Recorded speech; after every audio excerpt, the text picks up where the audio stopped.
In this video, we will discuss about integrator using op amp. First of all what is integrator? Integrator అంటే ఏంటంటే నేను ఇప్పుడు ఒకటి చెప్తా చూడండి, సేమ్ అదే ఉంటుంది.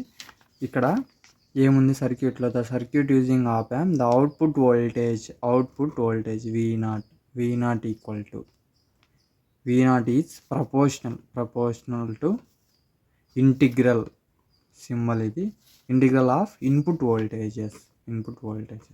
ఓకేనా, ఇది గుర్తుపెట్టుకుంటే ఈ డెఫినేషన్ అనేది రాయొచ్చు. ఓకేనా, output voltage is proportional to the integral of input voltage. ఓకేనా, ఇది మనకి డెఫినేషన్.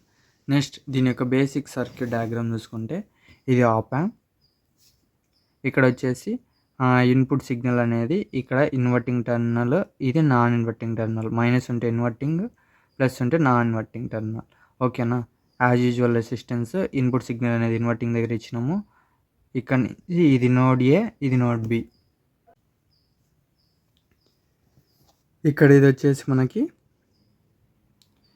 ఇంటిగ్రేటర్లో వచ్చేసి మనకి ఇక్కడ ఫీడ్బ్యాక్ అనేది ఫీడ్బ్యాక్ కెపాసిటెన్స్ అనేది కనెక్ట్ చేస్తాం. నెక్స్ట్ యాజ్ యూజువల్ ఇది పాజిటివ్ సప్లై, నెగిటివ్ సప్లై అనేది ఇస్తాం.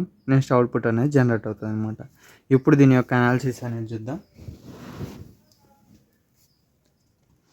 ఇప్పుడు ఇక్కడ చూసుకుంటే ఇది ఆర్ఇన్, ఈ విఐ అనేది ఇది విఐ, ఇది ఆర్.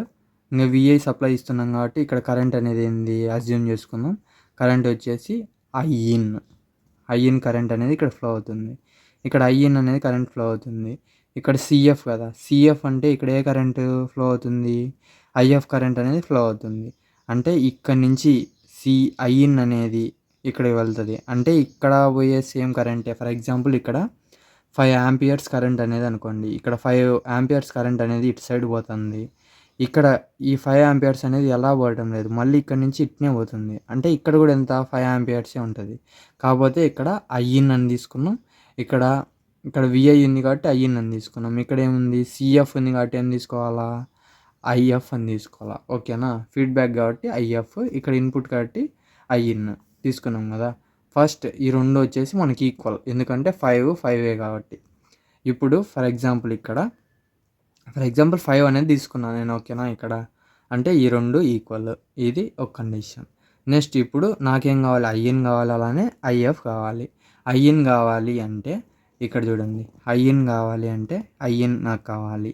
ఐఇన్ ఈక్వల్ టు నార్మల్గా మనకి ఓమ్స్ లా ప్రకారం వి ఈక్వల్ టు ఏంది, V equal to IR formula. V equal to IR formula. నాకేం కావాలి, ఐ కావాలంటే ఫార్ములా ఏంది, వి బై ఆర్. ఓకేనా, V by R formula, V by R కాబట్టి వి బై ఆర్. ఇక్కడ ఏంది వి అంటే, వి ఎలా కనుక్కోవాలి, ఇది ఐ అనేది దేనికి మధ్యలో ఉంది, విఐకి అలానే విబికి మధ్యలో ఉంది. అంటే విఐ మైనస్ విబి. ఓకేనా, రెండు ఉన్నాయి కాబట్టి విఐ మైనస్ విబి రాసిన బై ఆర్. ఓకేనా, ఈ రెండు దానికి మధ్యలో ఉన్నది ఆర్. ఓకేనా, ఇది మన కరెంట్ ఐఇన్. నెక్స్ట్ ఐఇన్ అనేది వచ్చింది. ఇక్కడ చూద్దాం, ఇక్కడ ఏంది నోడ్ ఏ, నోడ్ బి. ఈ నోడ్ ఏ అనేది ఏంది గ్రౌండ్ కనెక్ట్ అయింది కాబట్టి ఇక్కడ ఏ అనేది గ్రౌండ్ కనెక్ట్ అయింది. ఇక్కడ వోల్టేజ్ ఇక్కడ ఎంత ఉంటుంది, గ్రౌండ్ అంటే యాజ్ యూజువల్ 0 అనమాట. ఎప్పుడైనా చూడండి గ్రౌండ్ 0, అప్పుడు వోల్టేజ్ కూడా ఇక్కడ ఏమవుతుంది, విఏ ఈక్వల్ టు 0 అవుతుంది. అంటే ఇక్కడ వచ్చేసి ఒక కండిషన్ ప్రకారం, వర్చువల్ గ్రౌండ్ కాన్సెప్ట్ ప్రకారం ఇక్కడ 0 అవుతే ఇక్కడ కూడా సేమ్ నోడ్ దగ్గర కూడా 0 కావాలి, విఏ ఈక్వల్ టు విబి కావాలి అనమాట. అంటే ఇక్కడ 0 అంటే ఇక్కడ కూడా 0 అవుతుంది కాబట్టి అప్పుడు ఏమవుతుంది, ఇక్కడ విబి కూడా 0 అవుతుంది. అంటే విబి ప్లస్లో 0 పెట్టిన అప్పుడు రిమైనింగ్ ఏమొస్తుంది, I in equal to VI by R. ఇది ఈక్వేషన్ నెంబర్ 1. నెక్స్ట్ ఐఎఫ్ కావాలి అంటే ఇక్కడ ఏముంది, కెపాసిటెన్స్ ఉంది. ఇన్ టర్మ్స్ ఆఫ్ అంటే current in terms of capacitance formula వచ్చేసి సిఎఫ్ ఇంటూ డివైడిటీ ఆఫ్ విసి అనమాట. విసి కనుక్కోవాలి. విసి ఎలా కనుక్కోవాలి, ఇక్కడ వీసీ అనేది కెపాసిటెన్స్ వోల్టేజ్ అనేది ఉంది. వీసీ కావాలి అంటే వీసీ అనేది దేనికి మధ్యలో ఉంది, వీబీకి అలానే V0కి మిడిల్లో ఉంది. అంటే VB minus V0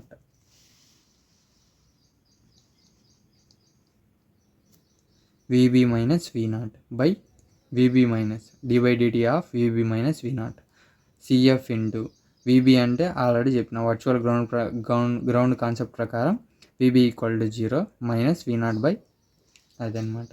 IF equal to ఈ మైనస్ అనేది ఫస్ట్లో రాసుకున్నాం, minus CF into d/dt of V0. ఇది ఈక్వేషన్ నెంబర్ 2.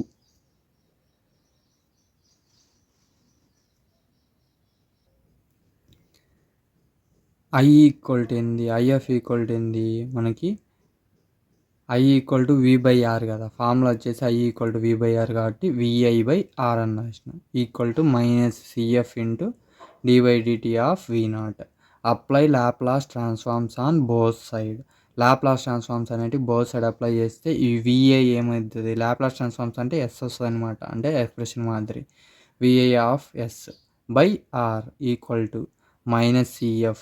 ఈ అనేది రెసిస్టర్స్ కెపాసిటెన్స్కి దీనికి అనేది మనకు ఇలా ఉండదు. ఓకేనా.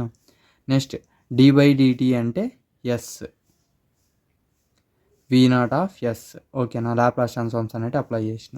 ఇప్పుడు ఈ R అనేది ఇక్కడ కింద ఉన్నది అటు సైడ్ పంపించిన, V0/S అనేది ఇటు సైడ్ పంపించిన. ఇది రఫ్లో చేసి చూపిస్తే మీకు క్లియర్గా అర్థమవుతుంది. ఇక్కడ చూసుకుంటే VI of S/R equal to minus CF into S V0/S. ఓకేనా. ఇప్పుడు ఇక్కడ చూడండి VI/S, ఈ V0S అనేది ఇటు సైడ్ పంపించిన, మైనస్ CFRS. ఓకేనా. ఇంతవరకు క్లియరా. ఇప్పుడు ఈ రెండు రెసిప్రోకల్ చేయాలి, V0/S బై VIS. ఎందుకంటే నాకు అవుట్పుట్ బై ఇన్పుటే ఉండాలి. ఓకేనా.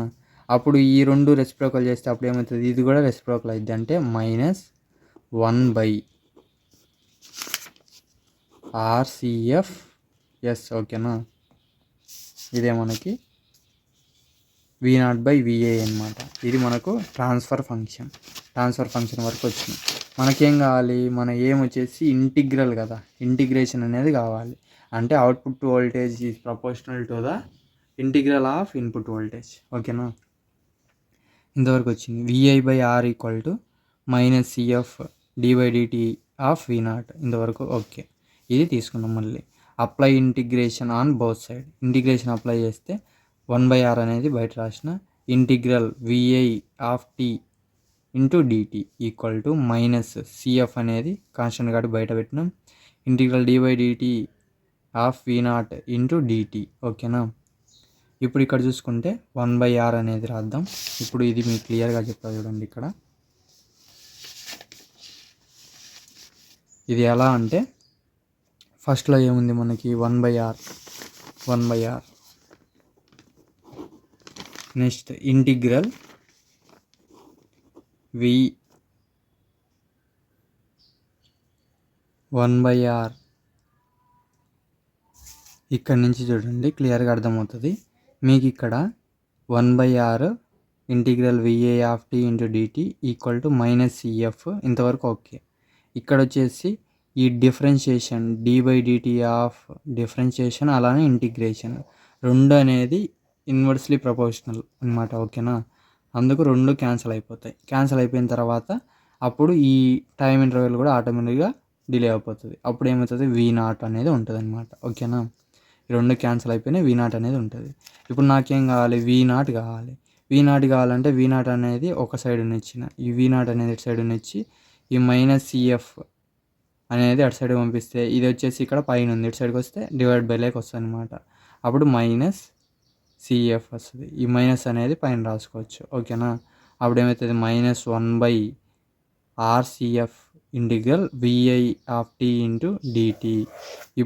ఇప్పుడు ఇక్కడ చూడండి, ఇక్కడ మైనస్ ఎందుకు వచ్చింది అంటే మనకు నార్మల్గా అయితే మనకేంది ఆ డెఫినేషన్ ప్రకారం ఏంది, output voltage is directly proportional to the integral of input voltage కదా, ఇది కదా మనకు డెఫినేషన్ ప్రకారం అయితే.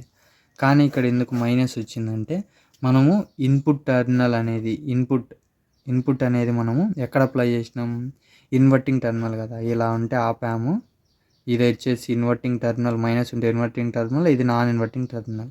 మనం ఇన్పుట్ అనేది ఇక్కడ కదా అప్లై చేసినాం, విఐ అనేది ఇక్కడ ఇన్వర్టింగ్ టెర్మినల్ దగ్గర అప్లై చేసినాం కాబట్టి మనకు నెగిటివ్ సైన్ అనేది వచ్చిందనమాట. అంటే మనం చేసింది కరెక్ట్.